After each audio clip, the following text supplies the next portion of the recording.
What secret are you currently hiding from someone that you're willing to share with strangers? My husband has really large feet, large enough that there are only a few places I can buy him shoes, and since the in-person place near me closed down, they're pretty much all online. All this to say, his shoes are very expensive. He also grew up poor. Like the kitchen floor was his bedroom poor. He stopped being able to find his shoe size in stores before he was in high school, and before he met me he always only had one pair of shoes at a time, and sneakers were his everyday, work, and dress shoe.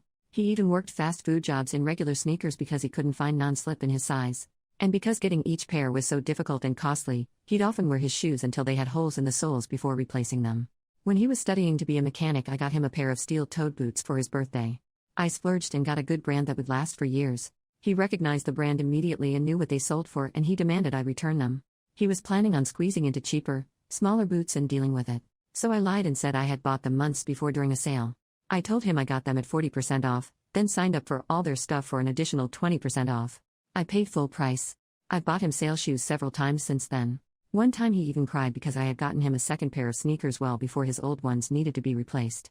His shoes kept getting wet from some yard work he was doing, and he'd have no choice but to wear wet shoes around. His last pair of work boots showed up with the first pair of sandals he has owned in over 25 years. Because there was a buy one get one sale that I totally made up, I just wanted to get him sandals because we camp a lot and him using camp showers without sandals always grossed me out, but I had never managed to find a pair in his size until then. I will most likely never tell him. I just love seeing him so happy about something so small.